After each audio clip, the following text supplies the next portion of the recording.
Assalamualaikum warahmatullahi wabarakatuh. Selamat pagi semuanya. Hari ini saya akan menjelaskan tentang sistem reproduksi manusia.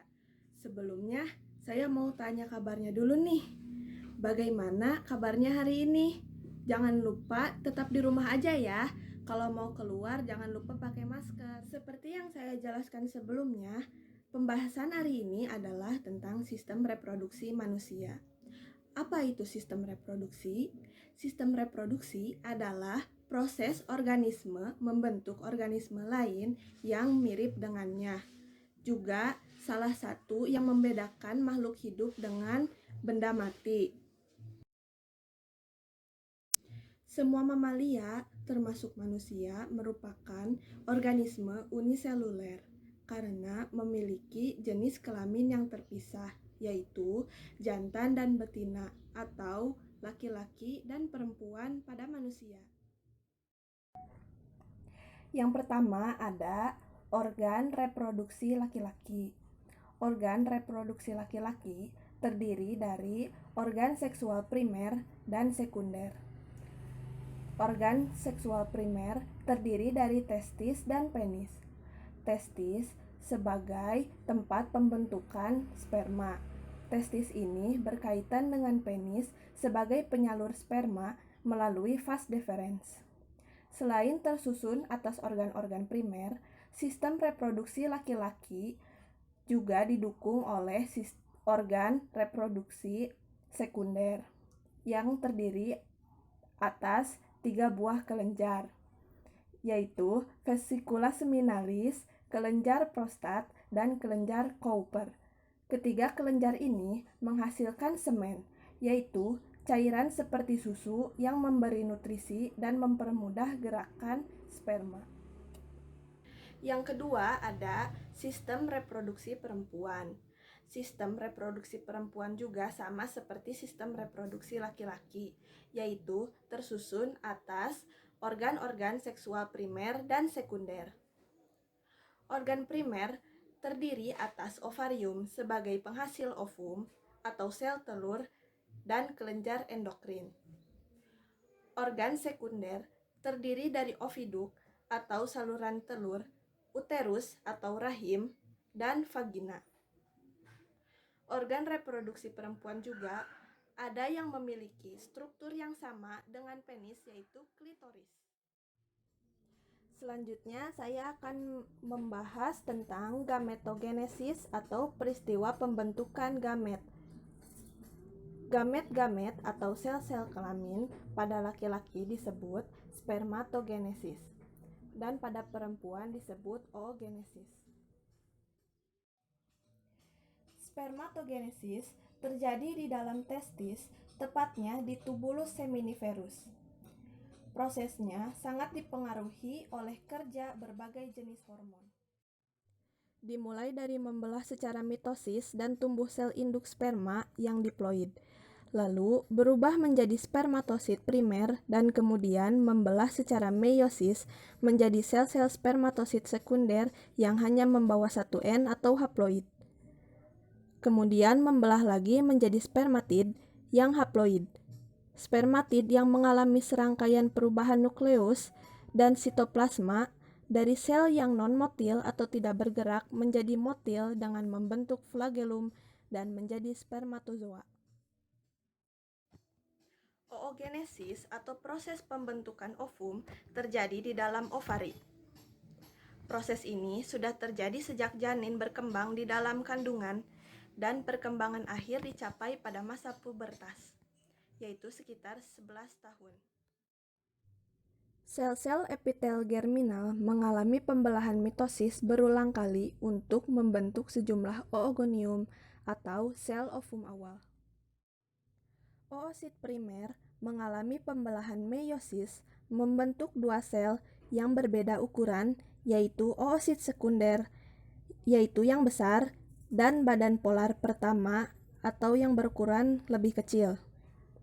Kemudian mengalami pembelahan meiosis kembali membentuk 1 buah ovum dan 3 badan polar. Jadi pada oogenesis dihasilkan 1 ovum yang fungsional dan 3 3 badan polar yang tidak fungsional. Menyambung dari materi oogenesis tadi, siklus menstruasi adalah lanjutannya. Siklus menstruasi terjadi setiap 28 hari, tetapi ada juga yang terjadi sampai 35 hari. Ketika seorang perempuan melepaskan ovum setiap bulannya, uterusnya menebal karena bersiap untuk menerima implantasi ovum. Namun, karena fertilisasi dan implantasi tidak terjadi, dinding uterus yang menebal akan meluruh atau mengalami ruptur. Akibatnya, sejumlah kecil darah, sisa-sisa sel, cairan jaringan, dan sekresi kelenjar dikeluarkan melalui vagina. Tetapi, jika uterus mendapat fertilisasi dan implantasi dari ovum, maka proses kehamilan akan terjadi. Sperma yang berhasil sampai di oviduk akan mencoba menabrak ovum dan melekat di permukaan ovum. Akrosom pada bagian kepala sperma memungkinkan sperma menembus zona pelusida ovum dan jika berhasil, ekornya akan terlepas. Dari persatuan antara nukleus sperma dan ovum terbentuklah zigot yang diploid. Zigot itu kemudian melanjutkan perjalanan menuju uterus dengan bantuan silia yang ada di sepanjang oviduk. Pada awalnya hanya satu sel, tetapi kemudian membelah menjadi 2, 4, 8, dan seterusnya. Setelah mencapai 100 sel, maka menjadi blastula dan terus bergerak menuju uterus dan melekat pada dindingnya, lalu membentuk embrioblas atau calon embrio. Selanjutnya adalah bahasan tentang KB atau keluarga berencana. KB adalah gerakan untuk membentuk keluarga yang sehat dan sejahtera dengan cara membatasi kelahiran. Adapun tujuan khususnya adalah mengendalikan kelahiran sekaligus menjamin terkendalinya pertambahan penduduk. Program KB ini di Indonesia dimulai sekitar tahun 1957. Kegiatan penyuluhan dan pelayanan KB masih terbatas dilakukan karena masih ada pelanggaran tentang penyebaran metode dan alat kontrasepsi. Menurut Prawiharjo dan Sarwono tahun 2002, kontrasepsi adalah upaya untuk mencegah terjadinya kehamilan.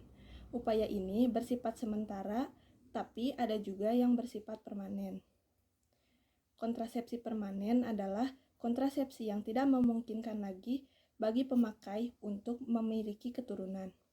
Sedangkan kontrasepsi yang tidak permanen sifatnya hanya menunda untuk sementara agar tidak terjadi pembuahan sehingga masih memungkinkan bagi pemakai jika sewaktu-waktu menginginkan kehamilan. Berbagai metode kontrasepsi yang dikenal masyarakat antara lain metode penghalang, metode hormonal, metode pencegahan implantasi, metode alami, dan metode sterilisasi. Dan bahasan yang terakhir adalah tentang kelainan atau gangguan pada sistem reproduksi. Yang pertama, gangguan pada sistem reproduksi pria. Ada kanker testis. Kanker testis merupakan jenis kanker yang paling umum terjadi pada laki-laki berusia di bawah 40 tahun. Kanker testis terjadi saat sel-sel testis membelah secara tidak terkendali dan membentuk suatu tumor. Ada sterilitas atau infertilitas. Jika seorang laki-laki steril atau mandul, tubuhnya tidak mampu membentuk sperma sama sekali atau tidak mampu menghasilkan sperma dalam jumlah yang cukup. Yang kedua adalah gangguan sistem reproduksi perempuan. Ada kanker serviks. Serviks merupakan dasar uterus yang berhubungan dengan vagina.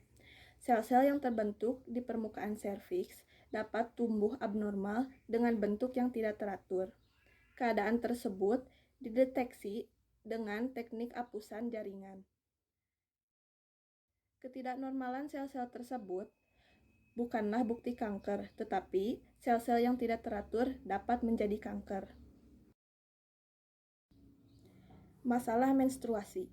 Masalah menstruasi yang sering terjadi adalah dysmenorrhea atau menstruasi yang menyakitkan, menorrhagia atau menstruasi yang banyak, hingga oligomenorrhea atau tidak menstruasi sama sekali atau menstruasi tidak teratur. Pengobatan dapat dilakukan dengan pemberian pil hormon. Sekian pembahasan tentang sistem reproduksi dari saya. Mohon maaf apabila ada kesalahan dan kekurangan. Wassalamualaikum warahmatullahi wabarakatuh.